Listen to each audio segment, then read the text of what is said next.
ഉണ്ണിയേ, ആ ഞാൻ പുറത്തുണ്ട്. ദേവനോടാ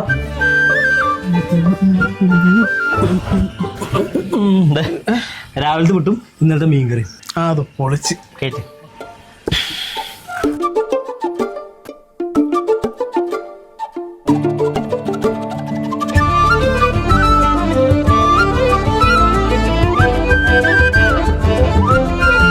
എന്തൊരു ടേസ്റ്റ് ആയിരുന്നു മീൻകറിക്ക്. കുടംപുളിയിട്ട മീൻകറി കഴിച്ചിട്ടേ എത്ര കാലമായെന്നറിയാമോ? നിനക്കറിയാലോ നമ്മുടെ മീൻകറിയുടെ ടേസ്റ്റ്. നിനക്കൊക്കെ സുഖമല്ലേ, എന്നും ഇതൊക്കെ കഴിച്ച് ഇവിടെ തന്നെ നടന്നാൽ മതി. ഇത് കഴിച്ച് കഴിഞ്ഞ് ഞാൻ മടുത്തു. എടാ ഒരാഴ്ച നീ ഇവിടെ നിന്ന് മാറി നോക്ക്, അപ്പൊ ഇതിന്റെ ടേസ്റ്റ് അറിയാൻ പറ്റും. എന്നിട്ട് വേണം ഞാൻ പട്ടണി. അമ്മ വിളിക്കണം. ഹലോ അമ്മ. Hello hello hello. നീ എവിടെടാ? ഞാൻ ഓഫീസില്. നീ നാട്ടിൽ വന്നപ്പോ ഞാൻ അറിഞ്ഞു. അമ്മ എങ്ങനെ അറിഞ്ഞു? ഞാൻ ഉണ്ണിയുടെ സ്റ്റാറ്റസ് കണ്ടു. അച്ഛനാ? അച്ഛനവിടെ ഉണ്ട്. നീ എന്താടാ അമ്മയെ അറിയിക്കാൻ നാട്ടിൽ അത് വന്ന? നിങ്ങൾക്കൊരു സർപ്രൈസ് ആയിക്കോട്ടെ എന്ന് വിചാരിച്ചു. ഉണ്ണിയുടെ സ്റ്റാറ്റസ് കണ്ട് ഞാൻ സർപ്രൈസ് ആയി. അതെ, ഞങ്ങള് നാളെ അങ്ങ് എത്തും. Okay okay okay.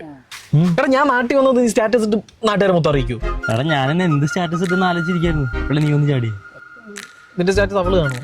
അവളൊന്നും കാണില്ല. എന്നാ പിന്നെ അവളെങ്കിലും സർപ്രൈസ് ചെയ്യാം. അത് പക്ഷേ അടുത്ത് ഭയങ്കര എക്സൈറ്റ്മെന്റ് ഉണ്ടല്ലേ.